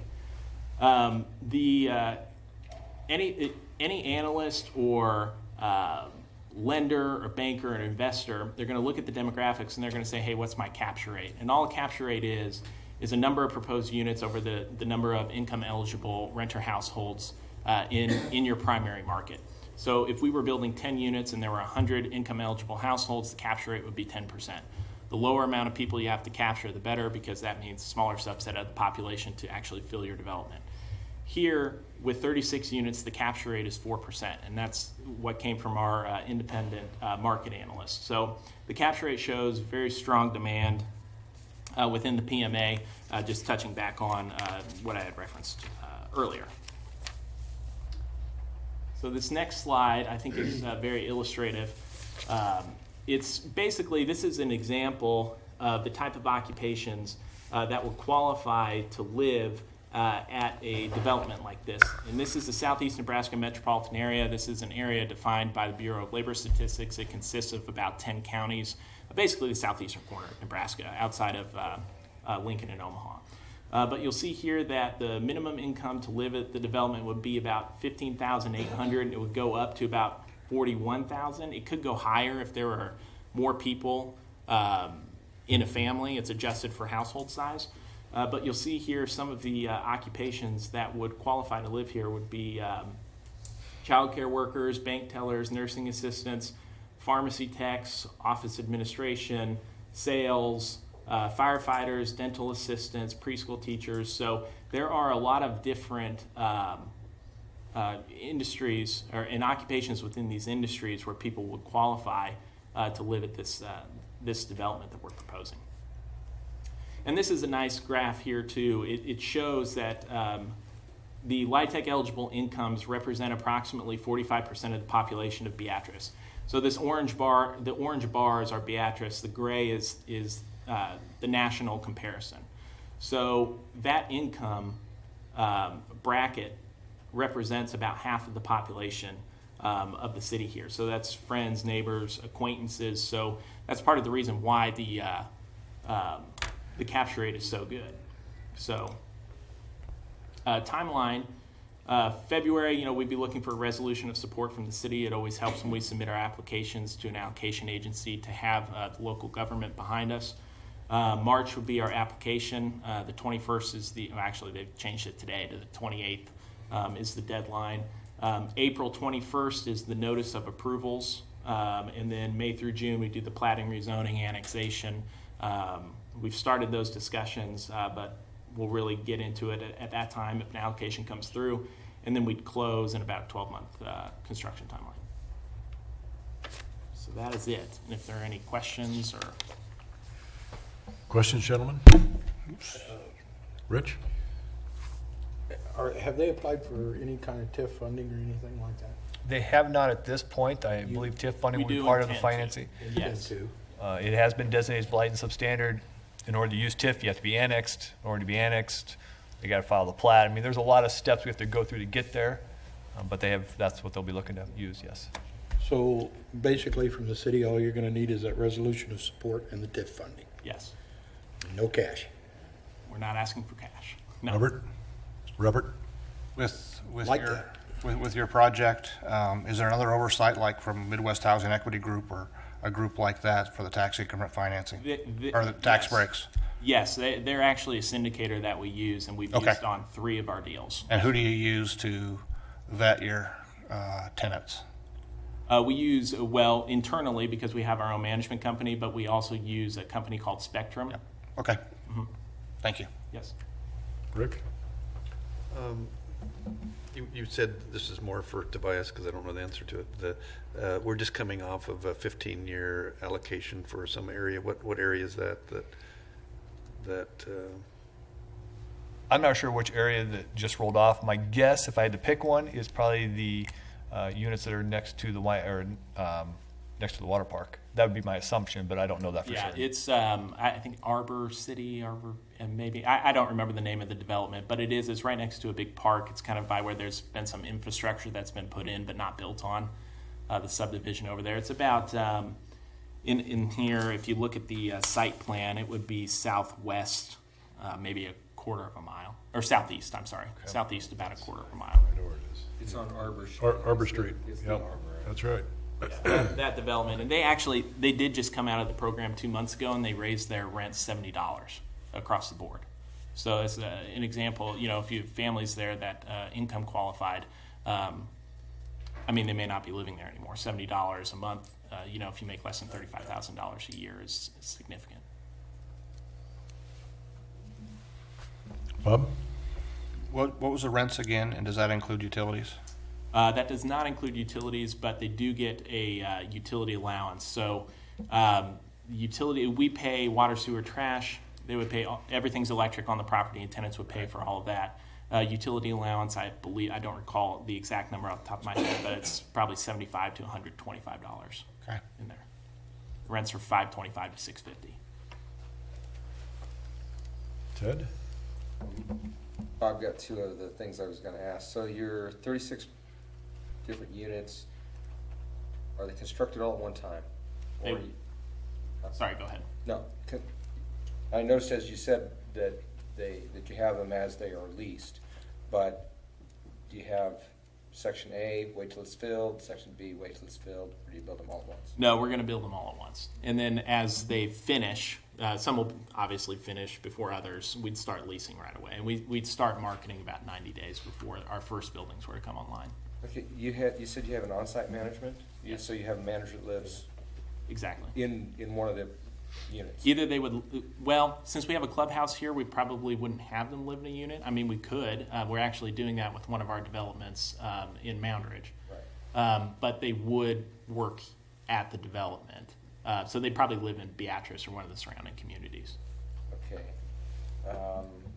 Moderate income households.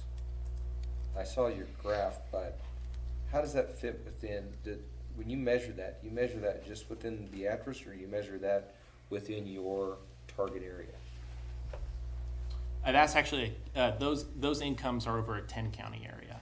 Now, that was the Southeast Metropolitan Statistical Area, I believe is what it was called, as defined by the Bureau of Labor Statistics.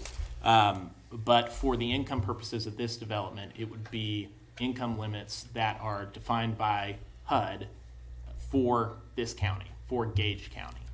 So Okay, so last we're getting into the weeds a little bit, I know. Yeah, no, I got you. Last question. So if you have a single person that lives there and fits the income parameters, they get married, they're no longer with that income parameter, are they out, or? That's a really good question. I'm sorry I didn't bring that up during my presentation, but no, they're not out. So it doesn't discourage people. This type of housing, once you income qualify, you're in. And even though you have to recertify your income every year, if you get a promotion, if you get a better job, if you marry, you are not kicked out just because you have income that exceeds the limit. Once you initially qualify, you're in. So it doesn't discourage people to improve their lot in life. Nick, was this the only location that you considered? No, actually. I've looked at several locations. This is the fourth site, all around the east side, probably within about a half a mile of this one. We like to be, obviously, in communities of growth and communities with strong economic growth going on, but within the cities, we want to be within the best submarkets, and with the growth patterns going to the east, we would prefer to develop on the east side. Okay. So that's why we chose and ultimately agreed to terms on this site. My only other comment is that, and I don't know about your program and maybe should visit one of your sites, but there is home ownership that abuts what your proposed location is. And all of those individuals seem to show some extreme pride of ownership. And I'm just wondering if we may not politically receive some pushback for low to moderate income housing next to that that location. I think there will be, and that's typical. But one of the this graph, for instance, on that second to last slide, that shows 45% of the population roughly within the city would meet these income parameters. I mean, that just shows that this isn't those people. This is friends, neighbors, and acquaintances. And it's not just in Beatrice. This is all across the country with those national trends that we saw in the presentation, with asking rents increasing and renter household incomes decreasing. This isn't a Beatrice thing, a Gage County thing, a Nebraska thing. This is a nationwide trend. And so this type of housing, given the quality of finish, the vetting that goes on with the tenants, the oversight that we have from ourselves, from third-party vendors, and there are studies out there that show, like anecdotally, I could say, I think the biggest concern would be property value. And anecdotally, I could show the developments that we have put in place, and then the year-over-year market values from the assessment offices in each county, and they've done nothing but increase. But also there are institutions that have studies out there, such as the National Association of Realtors, which I think would have the most to lose in this case, given that if affordable housing decreased property values, their commissions would go down. So you think they would lobby against it pretty hard. But they actually have an extensive study that was recently completed that shows that affordable housing next to owner-occupied single-family homes doesn't negatively impact property value. So I would assume that there would be some pushback, but I think we can overcome it by showing the data. Rich, you had a question? When you build these things, I'm always one that proposes for, will you be using any local contractors, electricians, plumbers, yes, and if carpenters, anything? And if you know some, that would be great, because this is a new market for us. So we appreciate any local directive as to who to speak with. But we send all resumes to this guy. And I'm sorry, I did forget my business cards. I just cleaned out my bag and I left them at home. But Tobias and I know Greg, they have my contact information. So yes, email me. We do our best to include local contractors and suppliers. They have to be competitive, obviously, but yes. Any other questions of Nick? Well, Stan, you touched on, I guess, one of the biggest issues, what we call the Cherry Hills Addition out there, where this is right directly south of what you want to do. And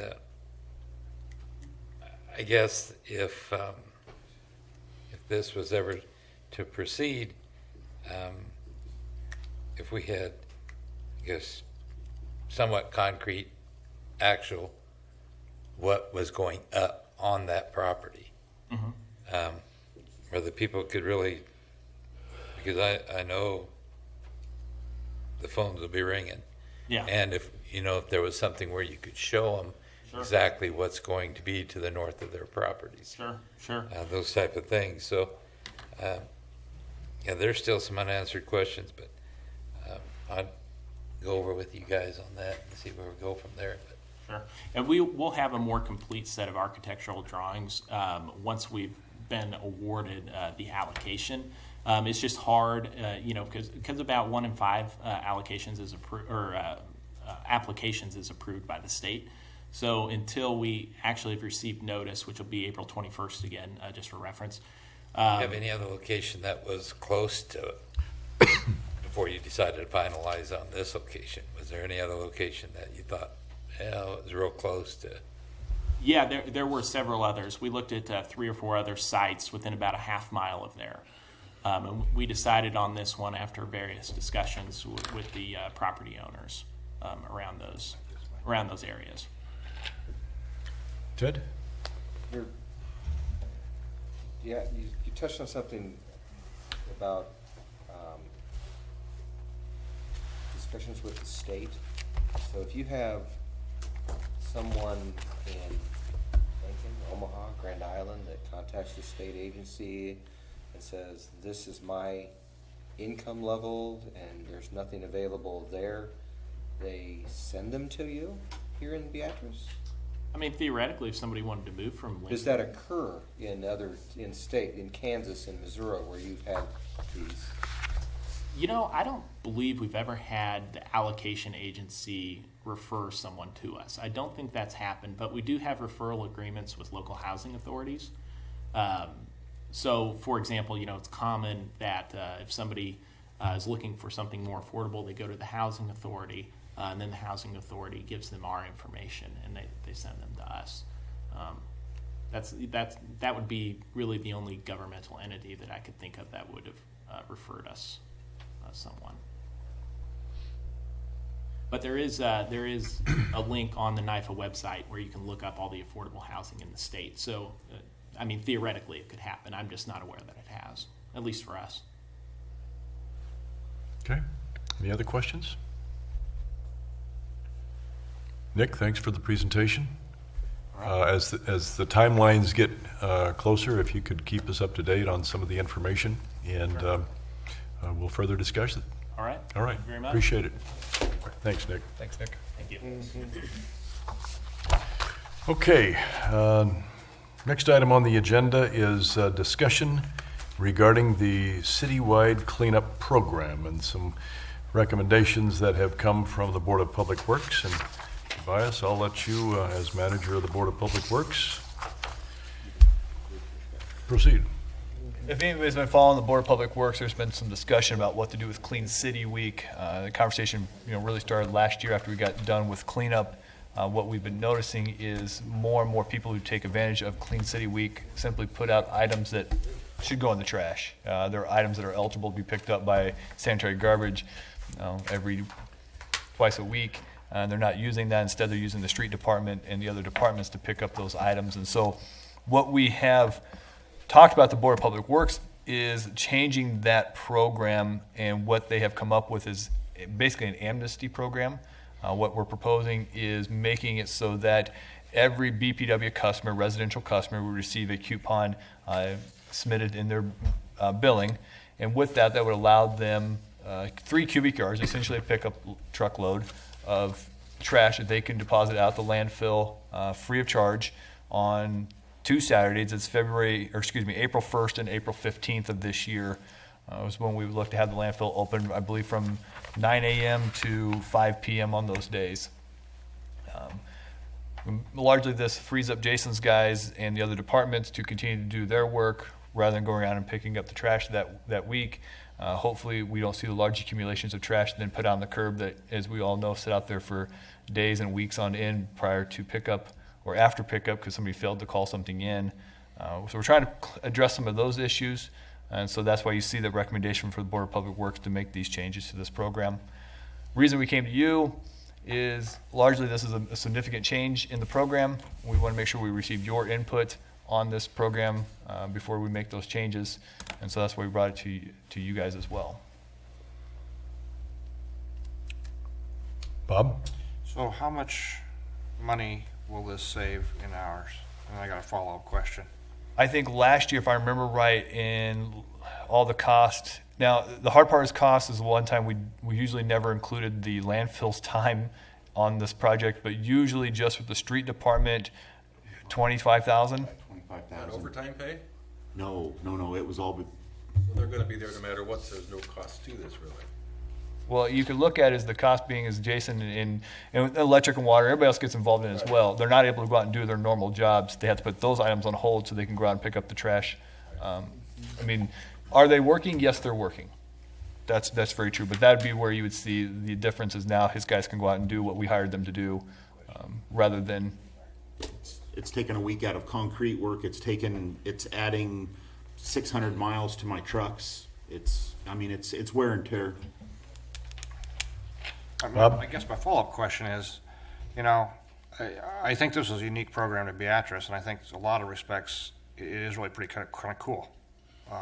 I can see the abuses as well, but I also see there's a certain segment of folks that may or may not be able to really afford to haul their stuff out there and have no way to get there. So I was trying to think if there's some savings. Is there a way it's kind of like the sidewalk fund where maybe somebody who's 64 years old and they're on a fixed income, maybe we do figure out a way to pick up their stuff. What we have found already is I'm already 64, so I'm okay. I'm coming.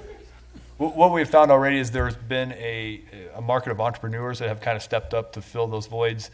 If any of you guys track our social media pages, you'll notice that already we put stories on there about 6th Industrial Row, and we have people comment on there about, if you need little projects done much like this one would be, to contact certain individuals, and they'll be the ones who go do those. So I think you would see the marketplace take advantage of those. And I'm thinking about the ones that can't really afford it, though. That's right. Take advantage. I'm thinking of those. There are some cases that they may want to get junk out of there. And I think ultimately the goal is to make everything look well. I agree that the trash that gets dumped there and the mattresses that get dumped there, shouldn't happen. I guess I just hate to see some people get hurt. It would still be free. The coupon at the landfill is still free. They just have to find a way to get it. But that's probably the hardest part. Well, That's probably the hardest part is actually, quite honestly, between either somebody's time, having a pickup, or having the financial wherewithal to get it there. Rick's next. Rick. I know Board of Public Works have been talking about this for several meetings and everything, and I appreciate all that they've gone through and everything. But I think the program's a good program, but does it need to be changed? Yeah, it needs to be changed a lot. But I'm not willing to give it all up, even with coupons yet. I just think I would like to see us, at least pick up what we want to pick up, and that's it. we still have to sort through all the piles. Well, It's gonna blow down the streets. We need to maybe educate as much as we possibly can, whether it be on the media or Facebook or whatever. But I think we need to maybe try to make it work before we go do a coupon. Just my personal opinion. And my response back to that would be that I think that's easier said than done. I think when push comes to shove that week, when we see the pile of trash out there, I think the typical call I get is make the city look nice, clean that up, and just take care of it, rather than take this opportunity to educate somebody. I had a call that she said, well, my pickup date is the same day as my trash. So yeah, I had my trash out there, and I said, well, yeah, I can understand that, but I just think if we're not supposed to pick it up, don't pick it up, and hopefully it's not going to be there for very long. If it is, we'll cite them for it then. But My guys go out and my guys dig through dirty diapers, boxes of dirty diapers. I wouldn't do it. But we get the calls because some of you will get a phone call from a constituent that says that's a mess. It has to go get picked up, and so then we get the phone call that says go pick it up. That's the same thing that happened at the property on East Court a couple of years ago when the property was 60 feet wide and it was boxes 5 feet deep for 60 feet, and we took 4.5 truckloads off that property because we had told them we can't do this. This isn't what we do. It's 1 truckload per resident at the maximum, and we got the phone call saying you need to go clean this up. So I would imagine 70% of what was in that property was stuff that we would have let the garbage company pick up, but yet we go and pick it up. Yeah. What they're putting on curbs is by far and away stuff that should be put on the curb for their twice a week pickup. Yep. And you can preach it and preach it and preach it, and it's still going to happen. Ted? So I have a question. Are we actually voting on this tonight? We can. We have it on there. If you choose to just not take action on it tonight and wait and come back in 2 weeks, we can do that. We put it on the worksheet for you, but either way is fine. Okay, so this is where I'm at with this. I don't want to change the program. I'm with Rick. You want to discuss it, to tweak it, fine. But I'd remind all of us that we as a city don't make anything. We don't build anything. We don't sell anything. We're a service industry. And this is part of the service. The things that I've set stuff out before and somebody picks it up. That's stuff that doesn't go into the landfill. That stuff gets recycled. That's a bonus on my thing. But if it's not during the city cleanup and I take a trash can and 2 trash bags and a dishwasher and I set it out by the curb, sanitary garbage doesn't take the dishwasher. They only take the stuff that they think. And I would suggest that we do that also. I've never gotten a phone call that said they didn't pick up my box of diapers, they didn't pick up this, they didn't pick up that. And my suggestion is that if you, and I don't know what you're talking about, something on East Court with 60 feet wide and 60 feet deep, I don't know, I'm not familiar with that. But my suggestion is that if your department is forced to go pick something up, that we simply bill them for it and make it worthwhile. It's just no different than slightly different, but if we have to mow somebody's weeds because they aren't maintaining them, we bill them for that. If we have to pick up trash that they put out, we can bill them for that too. I just hate to see this go away. And Bob, I don't know if we're unique within it. I can't think that they are in some other small towns. I don't know where the idea came from, but I think the long and the short of this, and please, Jason, don't be offended by this. I think the long and the short of this is Jason and the guys in his department don't like to do this because you don't want to feel like you're garbage men and you think that's beneath you. But my point is this is part of the job. So my question, that's where I'm at. My question to all of you is how do we change it so they're not picking up mattresses and they're not going through the trash? I'm just curious on some of the topics. Why not mattresses? I would say the big reason with mattresses is health reasons. I think if we do that, then we need to suggest that the police and fire and rescue don't go into houses where people are come contact with that too. We pick up the mattresses covered in possibly bed bugs. We literally put them against us. Ambulance crews face worse than that, and that exposure when they go into houses in beds. They don't pick up the mattresses. They pick up the bodies off of the people off of their ass. But okay, so what's going to happen when our guys take bed bugs home? Are we gonna pay to fumigate the homes? Because it's going to happen. This came directly from an exterminator here in town, directly from him. They want to sell you stuff. Exterminator. No, we get bed bug infestations at the landfill weekly, to the point where they have to be driven up into the landfill, and the exterminators unload it and they soak it in poison in the landfill. We can't even touch it. Rich? This started many, many years ago, and it really caught on about the time I got on, the first time, if you remember. And the reason that this was done was because we had a mess. We had washers, dryers, all kinds of things sitting all over town. And the council finally, and you remember, because they didn't take it to the dump, they left it set in the yard. And we brought this program to the forefront. I mean, it was in progress before we got on. Simply to get rid of that, excuse my language, crap that was sitting all over properties all over town. And it's been a successful program. And I don't know, you got 1 month that you can put what is not to be put in the Board of Public Works bills. Everyone gets one, put it in there, and if they put it out there, don't pick it up, like Ted and Bob and them said. But I'm not in favor of changing it either. I think that's, I mean, if you guys choose to keep the program as it is, I just want to make sure that we have support then that when we stay to large items as the program's designed for, and we don't pick up the small things, that there's political support that, yes, it's large items, that's what it was meant for, that's what it's designed for, that's what we're going to do, and we're not responsible then for picking up the trash that honestly you could leave out there and sanitary garbage will pick up any other day. I know sanitary garbage is great for picking up even bulkier stuff. If you break it up or even have stuff 4 or 5 foot tall, small enough pieces, they will take it away.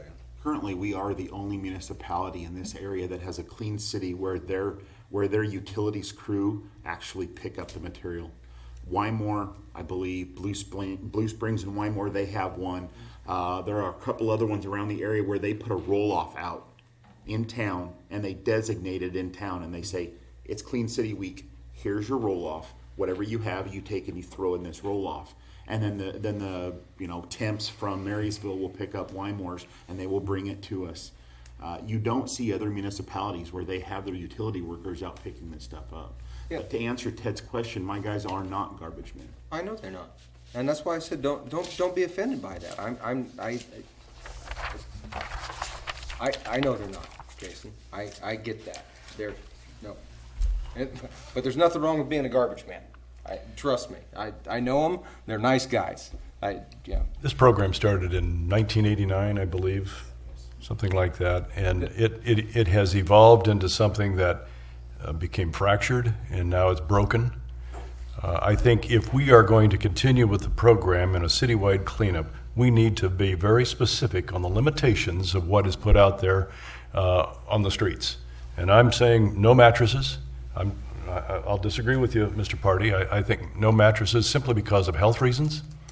I think if there are washing machines and dryers and washers, stoves, then I think by all means those should be picked up and hauled away.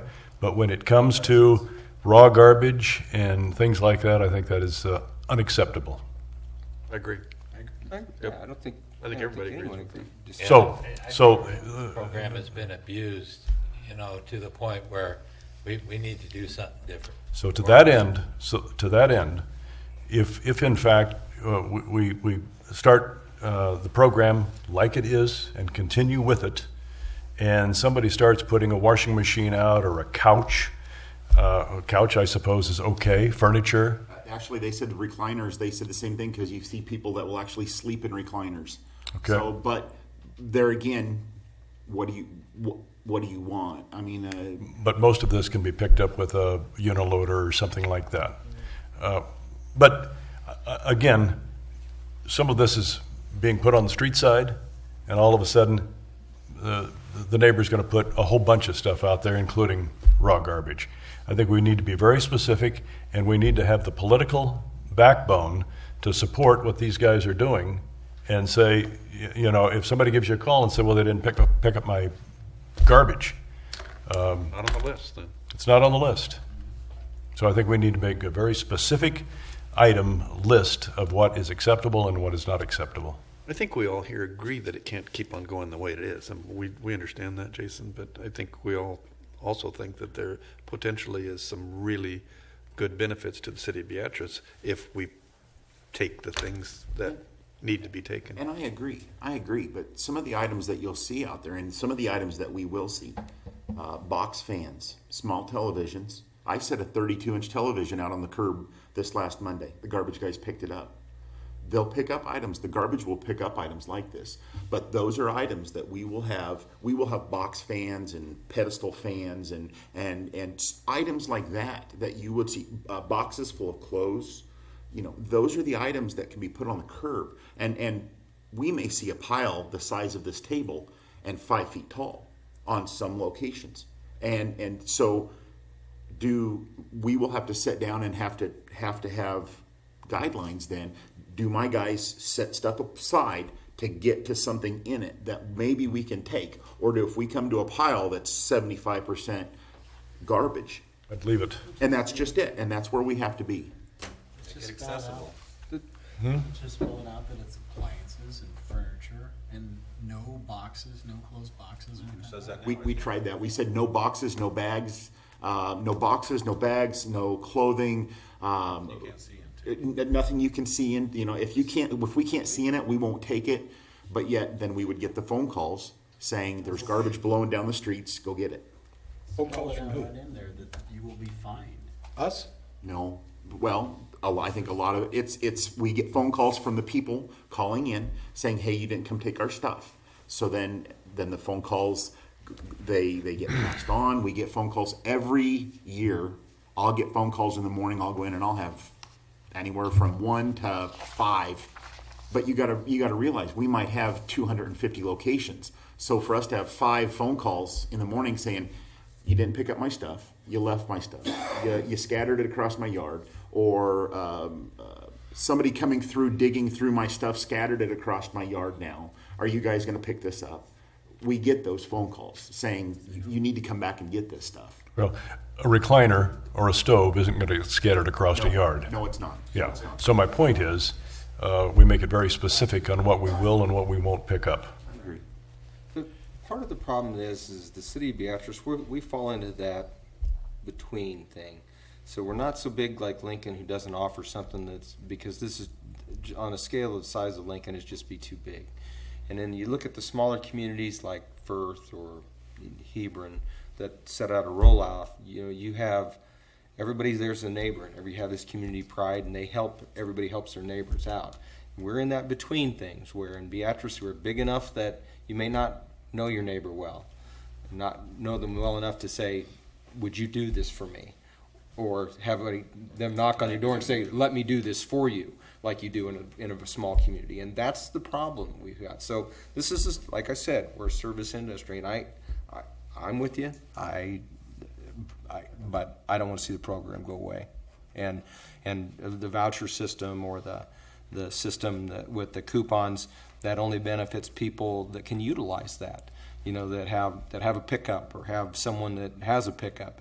I only took one phone call on this, and the lady says, I guess that would work out for me because I could get my son to drive down from Lincoln if he's not working on one of those 2 Saturdays and take this out. But other than she said we've used it every year. And he'd in the 8 years we've he'd lived come here. visit Mom. What's that? And he'd come visit Mom. Yeah. Well, the point I think she was trying to make was her son would have to take off work because he works Saturdays. She didn't know anyone else here that and they've lived in Beatrice 8 years. So anyway, that's where I'm at with it.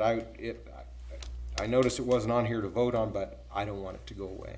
If you look at it though, if you ask yourself, by and large, most of the people, the majority of the people are going to either have a pickup or have access to one. If you look on the council here, just in the people here, the majority of you have pickups. Probably the only one who doesn't is Tobias. You live here and you grew up here, Jason, so you know people. Well, okay, 2. The rest of you guys all have pickups. Okay, you live here, you grew up here, so you know. You got a bike. Well, he used to have a bike. He's got a bike now. Oh, does he? All right. Here's my suggestion. Let's take this back to the Board of Public Works. Let them look at this again. They've bbeen mulling this over now for months, and come back with a recommendation and see whether or not you guys can live with that recommendation. Fair enough? Okay. If any of them would like to call us and ask for any other details, we can help them out. Well, meetings are open to the public Wednesday afternoons at 12 o'clock. All right. Next item on the agenda, well, it's an executive session. We got the legislative update if you want. Oh, I'm to go sorry, through that sure. quickly. Let's go through that. We have the list in there for you. There hasn't been a whole lot of movement on a lot of them that we have kind of been watching for you. I did note some of those that the league has stepped in and opposed. I think, unless you guys have any certain questions, I know that, if you want to take some action and take some motions as to recommend supporting or denying some of these, we can. I will tell you, just remember that these are very fluid motions at this time. I will tell you that I took a phone call from the league last Saturday on LB 256 as they were drafting an amendment on the fly, discussing that one. So, these are always changing. There was an article in the paper, in Lincoln paper this morning, and I don't remember the senator, but it was about the insurance for firemen and police officers. Had to do with the deputy sheriff in Big Springs that got shot and then got thrown off the insurance. Where are we at with that? Do you know? So the deputy sheriff, he got shot in the line of duty. Okay. And he couldn't work. So he ran through sick leave. He ran through everything else. He couldn't come back to work. So the county, and because of the size of the county, they needed another deputy, so they had to let him go. And when they let him go, because they still needed a deputy, so and he couldn't pay two, one to sit at home. So when they let him go, he couldn't keep his insurance. And the senator from there, or I'm assuming it was from there, because I didn't recognize the name, has got a legislative bill that he's put in that's going to require either the county or the state to maintain that insurance for someone injured in the line of duty. You know what the number is? It was in the Lincoln paper today. I'm sorry. No, I don't. That's all right. I'll look. I was kind of reading it as I ran out the door this morning. I got called early, so. I'm not familiar with that legislative bill, so I will find it and do some research. Yeah, I didn't read the parameters of it. I think that could affect us, and I don't know whether to support it or not. But I knew that the instance. I will do some digging and see what I can come up with. Okay. It didn't seem like a bad idea, but it's something that could, you could end up with a lifetime of that. Right. His insurance, so. Rick? What does LB 389 mean?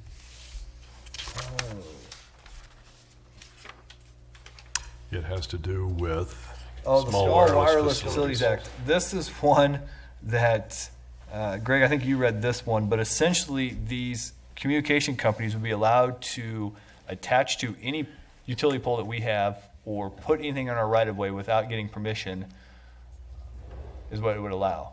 And so I think we would be in opposition of it. That would be the stance we would support. I believe the league is taking a similar stance. I'd have to verify that one.